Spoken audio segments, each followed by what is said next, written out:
So we are going to read about the awesome powers of Ethan.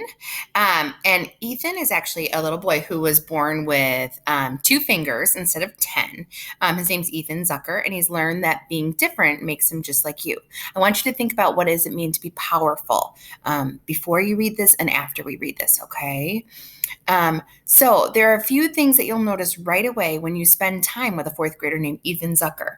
First, he has bright green eyes. These are the eyes of a person who will keep your secrets, listen to your worries, and laugh at your jokes. You'll see that he's a good shot in basketball, that he can dribble a ball between his legs. You'll admire his room filled with cool treasures, map of the universe that glows in the dark, model of the solar system, pictures of him and his brother and his sister on their favorite beach, and then you'll notice Ethan's hands. They aren't like your hands or any other of your friends. They're unique. They're fascinating. Instead of having 5 fingers on each hand, he only has one. Those 2 fingers appear longer than any of your fingers, and they reach the rest of his hand is smooth and well-rounded like a rock you might find by a river that is kept on a shelf in your room. Ethan can do almost everything with his 2 fingers that you can do with 10. For example, he can dribble a basketball, play video games, type on a computer, play tennis, help his mom with the dishes, play rock, paper, scissors, throw a baseball and a football, play card games, shoot a water gun, ride a bike, play miniature golf, boogie board in the ocean, and go fishing. He can even high five. Ethan understands that people are curious about his hands. Why wouldn't they be? Seeing Ethan's hands for the first time is like seeing a gold race car speeding down your street. Your brain says, wow, I've never seen that before. Ethan's used to strangers staring at his hands, but he doesn't like the feeling. Imagine if everyone stared at the freckle on your nose or the scar on your ankle. After a while, all those eyes on you would feel like the burning hot sun. You'd want to move into the shade. So if you just can't help yourself from staring, Ethan would like for you to simply walk right up to him and say, hi. He would like to say in a polite voice, he would like you to say in a polite voice, how did your hands get that way? He will tell you, like he tells everyone else, I was born this way. He was born with 2 fingers, just as you were born with brown eyes or blue eyes or your straight or curly hair or your funny laugh or the gap between your front teeth.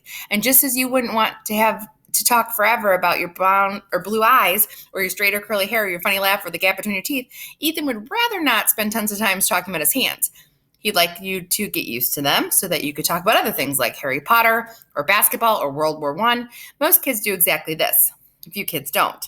Like the kid who saw Ethan at swimming class and called him a monster, or the kid on the playground who saw he looked creepy. Why do some kids act this way? This is one of the mysteries of the universe. But we've all met kids like this. And here you can see pictures of him being completely normal. We've met people like this boy who said that your new sneakers were lame, and the girl who whispered to her friend and laughed when you walked away.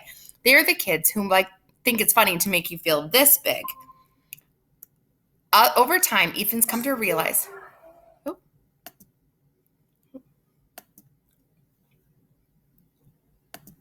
Sorry. Over time, Ethan has come to realize it doesn't do much good to worry about why these kids act this way. What's important is to figure out how to deal with them. Here's what Ethan does. He tells himself that if a person can't accept himself, then that person isn't a friend. And if that person is a friend, he shouldn't care about what the person thinks of him. Sounds simple, just don't care. But that takes practice. And luckily for Ethan, he has an expert to practice with him, which is his mom. Ethan's mom, Meg, looks like a beautiful actress on TV. She's a lawyer who works to fight terrorism. Her hands are just like Ethan's. Ethan's mom has had plenty of practice dealing with burning hot stairs and people who just don't know how to act. In the days after that, the boy called him a monster at swimming. Ethan and his mom spent hours practicing how to respond. They worked like actors, rehearsing for a play. His mom would call him names, and Ethan would say back, I don't care. And you would think about, I don't care what you think about me. Over time, Ethan learned to say new words in exactly the right tone of voice. Not mad or hurt, just plain with a shrug. He'd say, I don't care what you think about me. And that way he'd say, I don't care about cauliflower. Ethan said that the words over and over again. He didn't really believe those words at first, but he practiced. He felt more power growing inside him, the power of knowing that there was some rude kid who thinks is no good to him. There will always be those few people who don't know how to act. Ethan can't control them, but he can control how he responds to them. What do you think makes him feel powerful?